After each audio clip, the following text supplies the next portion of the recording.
Let's stop for a moment and look at what we've learned. First, you have to accept the idea of change. Second, you have to take a long, hard look at your life. Third, decide what needs to be changed. Fourth, ask others for help. Remember, your countdown to freedom has begun. Setting yourself up to succeed on the outside begins with you, and it begins right now. The decision is yours. And don't ever forget where you were. I don't ever forget where I was 2.5 years ago. That helps me to remember to keep in the overwhelming gifts of, to see the overwhelming gifts of God, and to never go back to that selfish, uncaring person that I was before, because that will only take me back into depression and unhappiness and anger. Anger at the world. It's not the world, it's you. So, do something to move yourself in a different direction. We all make mistakes in our past, and some of the mistakes we make are very, very drastic, bad mistakes. And yet there is still that understanding that they can choose to live their lives differently. And that choice, that they have the ability to make that choice to live their lives in a different way, is what gives them the hope that they can be successful when they're released from prison. The more fear, the higher the shame, the less fear, less shame. I was full of fear, very ashamed. I needed that to simmer.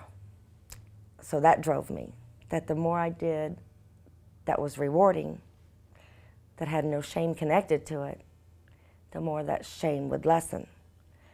And it did. And it's 2007. I started over in 2003, 4 years later. And it's probably just now that I don't even really remember the days out there on the street. That's not me. I don't care who says it. It's not. I am who I am. My actions today decide who I am, not what happened when I was sick. And I had to stay clean and sober in order to prove that I am not who you say I am. It drove me hard. I did not want to die a failure like that. If I'm going to die, I want to be remembered for the fight that I made to reclaim my life.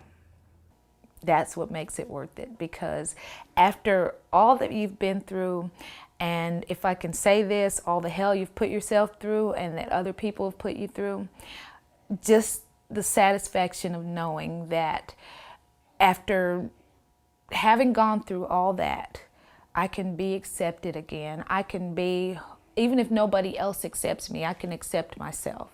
And I can live a better life. I can do better things. I don't have to live the life I was living. I don't have to go through the things I was going through.